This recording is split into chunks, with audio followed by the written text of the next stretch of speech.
porque Deus tem visto as preocupações, aleluia, que tem vindo na sua mente.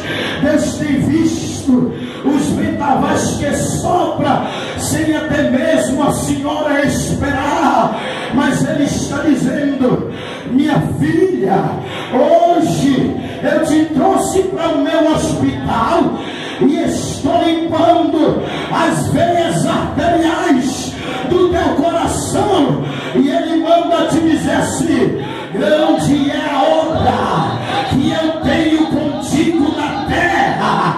Jesus vai sacudir a figueira do diabo e vai tirar os empecilhos da tua frente. Ele está dizendo: minha filha, teve um vento que foi eu que permiti para se achegar mais a mim, para me ligar para a rava súbia, para descer no manto de Covenévia. Ei, já não era para estar mais na terra. Eu sou teu amigo, mulher. Quantas vezes eu perdi a batalha? Me diga aí. Ei, eu nunca perdi. Eu estou renovando as promessas na tua vida, e te digo mais ainda: estou acalmando o vento e estou te dando vitória. Entenda, eu estou te dando vitória.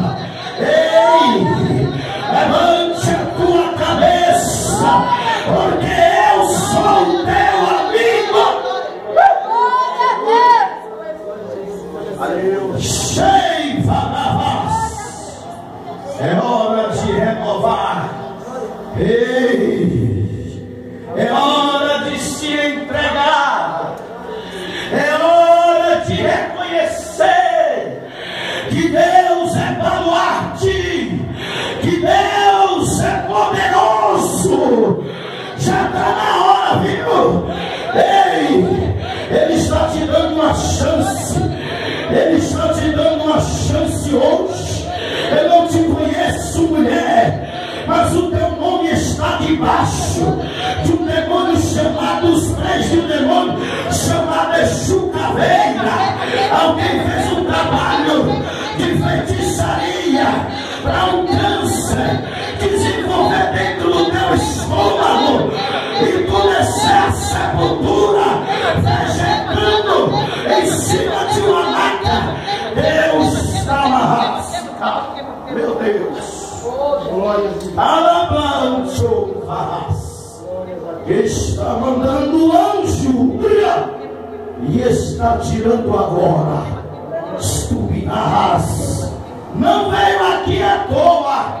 Criei a situação e trilhei teus pés desse lugar. Alabante Olívia, mas te digo assim: eis que coloquei um anjo com uma espada afiada apontada para ti.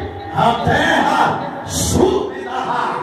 Mas eu te digo assim: dou a oportunidade e não recuse, porque senão será ferida, e te levarei para o céu, Minerva. Sube, desce, ai.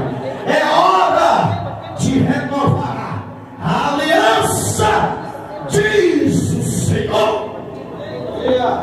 Cadê a igreja aqui na glória a Deus?